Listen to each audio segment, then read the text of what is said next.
Hello everyone, బాగున్నారా? Welcome to the GRIAS Academy, the Hindu editorial daily analysis presented by Shweta Kongara. Let us start our session for today. The first word we have for today is dissenting, which is to have opinions that are different from those that are officially held. డిసెంటింగ్ అంటే భిన్నాభిప్రాయాలు అని అర్థం వస్తుంది. అధికారంగా ఉండే అభిప్రాయాల నుండి భిన్నమైన అభిప్రాయాలు కలిగి ఉండడమే డిసెంటింగ్ అంటే. We have two synonyms for the word dissenting: unconventional and disagreeing. Unconventional అంటే సాంప్రదాయేతరమైన అని అర్థం వస్తుంది. డిసగ్రీయింగ్ అంటే అంగీకరించని అని అర్థం వస్తుంది. We have two antonyms for the word dissenting: agreeing and conventional. Agreeing అంటే అంగీకరించడం, కన్వెన్షనల్ అంటే సాంప్రదాయపరంగా అని అర్థం వస్తుంది. Let us see how the word dissenting is used in a sentence. The decision was on hold because the board members were dissenting on the key elements. Board సభ్యులు కీలక అంశాలపై భిన్నాభిప్రాయాలు వ్యక్తం చేసినందుకు నిర్ణయం నిలిపివేయబడింది అని అర్థం వస్తుంది. Moving on to the second word for today, focus on the pronunciation. Unanimity. Unanimity. The situation when there is complete agreement about something among a group of people. వ్యక్తుల సమూహంలో ఏదైనా విషయంపై పూర్తి ఒప్పందం కలిగి ఉన్న పరిస్థితే యునానిమిటీ అంటే. We have two synonyms for the word unanimity: harmony and consensus. Harmony అంటే సామరస్యం, కన్సెన్సస్ అంటే మళ్ళీ ఏకాభిప్రాయం అనే వస్తుంది. We have two antonyms for the word unanimity: divide and disharmony. Divide అంటే విభజించు, disharmony అంటే అసమానత అని అర్థం వస్తుంది. Let us see how the word unanimity is used in a sentence. There needs to be a certain degree of unanimity despite the disparity. అసమానత ఉన్నప్పటికీ ఏకాభిప్రాయం ఉండాలి అని అర్థం వస్తుంది.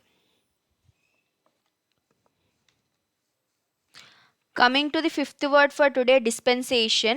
The act of giving or portioning something out, or an exemption from a rule or usual requirement. Dispensation అంటే పంపిణీ లేదా పంచుట అని అర్థం వస్తుంది. ఏదైనా ఇవ్వటం కానీ విభజించి ఇవ్వటం కానీ అని అర్థం వస్తుంది. ఒక నియమం నుంచి కానీ సాధారణ అవసరం నుంచి కానీ మినహాయింపు అని కూడా అర్థం వస్తుంది. We have two synonyms for the word dispensation: distribution and exemption. Distribution అంటే మళ్ళీ పంపిణీ లేదా పంచుట అని అర్థం వస్తుంది. ఎగ్జెంప్షన్ అంటే మినహాయింపు అని అర్థం వస్తుంది. We have two antonyms for the word dispensation: collection or obligation. Collection అంటే సేకరణ లేదా పోగు చేయటం అని అర్థం వస్తుంది. ఆబ్లిగేషన్ అంటే బాధ్యత అని అర్థం వస్తుంది. Let us see how the word dispensation is used in a sentence. The dispensation of free books and stationery got a lot of positive responses during admissions.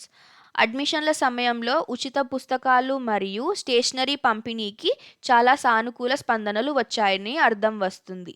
Coming to the sixth word for today, focus on the pronunciation. unequivocally. unequivocally.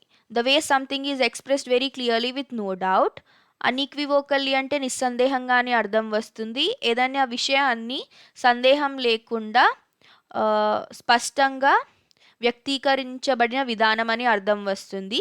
We have two synonyms for the word unequivocally: entirely and totally. రెండిటి అర్థం పూర్తిగానే వస్తుంది. We have two antonyms for the word unequivocally: uncertainly and incompletely. Uncertainly అంటే అనిశ్చితంగా అని, incompletely అంటే అసంపూర్ణంగా అని అర్థం వస్తుంది. Let us see how the word unequivocally is used in a sentence. The concepts of philosophy were explained unequivocally.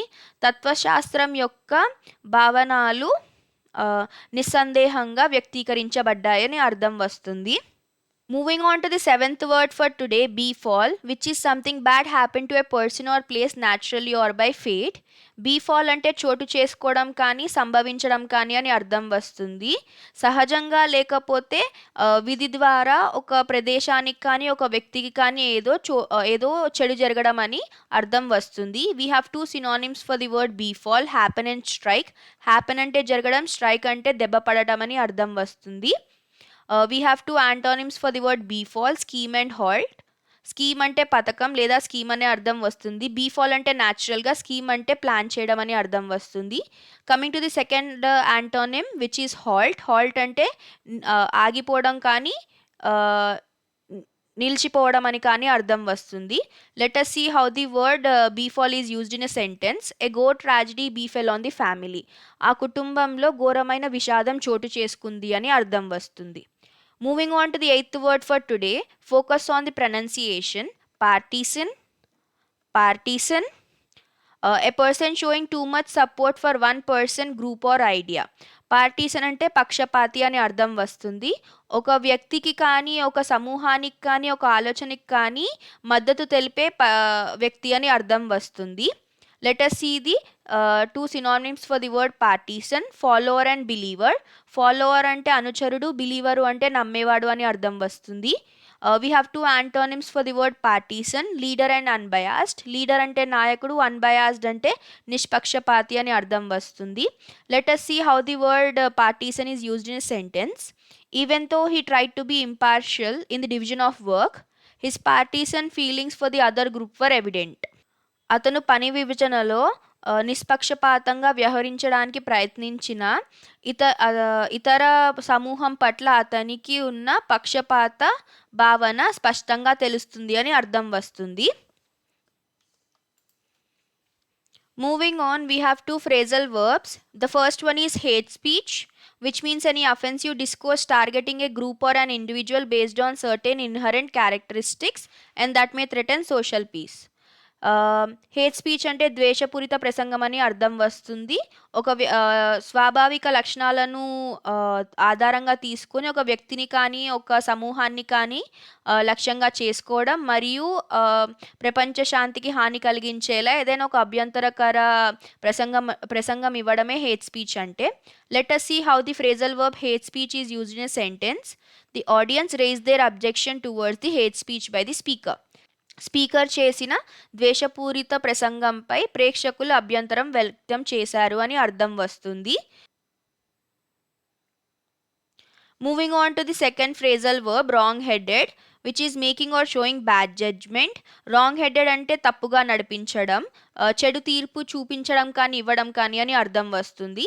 Let us see how the phrasal verb wrong-headed is used in a sentence.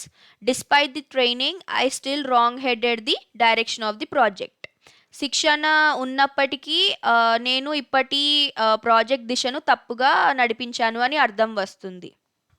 Moving on, we have two collocations. The first one is rang out, which means to be heard loudly or clearly. రోగింది అని అర్థం వస్తుంది. అది కూడా గట్టిగా మరియు స్పష్టంగా అని అర్థం వస్తుంది. Let us see how the collocation rang out is used in a sentence. The painful cry rang out through the entire building. ఒక బాధాకరమైన ఏడుపు భవనం మొత్తం మ్రోగింది అని అర్థం వస్తుంది. Moving on to the second collocation for today, flared out, which means a sudden outburst or intensification. Flared out అంటే మండిపడడం కానీ చెలరేగడం కానీ అర్థం వస్తుంది. ఆకస్మిక విస్ఫోటం లేదా తీవ్రతం అని అర్థం కూడా వస్తుంది. Let us see how the collocation flared out is used in a sentence. The argument suddenly flared up between the team members. జట్టు సభ్యుల మధ్య అకస్మాత్తుగా వాదన చెలరేగింది అని అర్థం వస్తుంది.